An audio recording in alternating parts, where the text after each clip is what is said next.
Dans l'épisode d'hier, je t'avais dit que lorsqu'on avait une idée, il fallait agir très vite pour ne pas perdre l'inspiration. Aujourd'hui, on va parler de tes contraintes pour réaliser cette idée et je vais essayer de te montrer en réalité à quel point tes contraintes peuvent être très bénéfiques.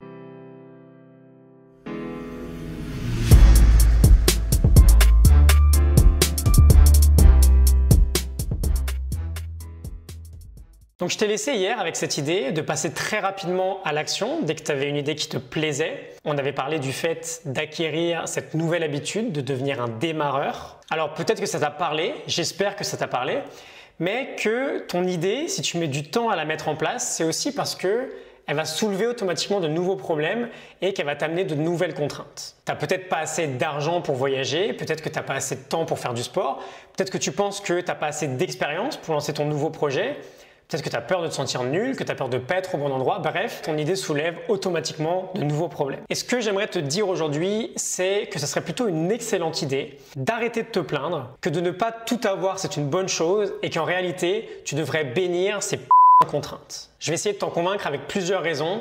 La première, c'est que déjà, ces contraintes, elles vont t'obliger à être inventif, à trouver des solutions alternatives. Ça va t'empêcher d'en faire trop et surtout, tu vas faire avec ce que tu as, tu vas te contenter de ce que tu as. Et en général, quand tu es capable de ça, de te contenter de ce que tu as, tu seras toujours capable de passer à l'action et d'avancer concrètement, quelle que soit la situation. Si tu attends que les étoiles soient alignées, si tu attends que les conditions soient parfaites, ok, tu sais très bien qu'elles seront jamais parfaites de toute façon, donc c'est juste une excuse. La seconde raison, c'est que ces contraintes vont te permettre de te concentrer sur la base, sur une base très solide, de travailler sur l'essentiel. Et Jason Fried nous dit littéralement de commencer à l'épicentre et donc d'ignorer tous les autres détails au départ. Et enfin, la troisième, c'est que l'idée de bénir tes contraintes, ça te force à prendre des décisions, à faire des choix. Et cette idée de prendre des décisions, c'est justement ce qui va te faire progresser. Ça va te permettre de voir que tu avances et du coup, ça va te donner beaucoup de confiance. Et en fait, c'est vraiment ça le plus important. C'est la raison pour laquelle j'ai décidé de publier une vidéo par jour. Je t'avais parlé dans le deuxième épisode d'un concours de céramique. Je t'avais dit que peu importe les contraintes, quoi qu'il arrive, on fait des erreurs.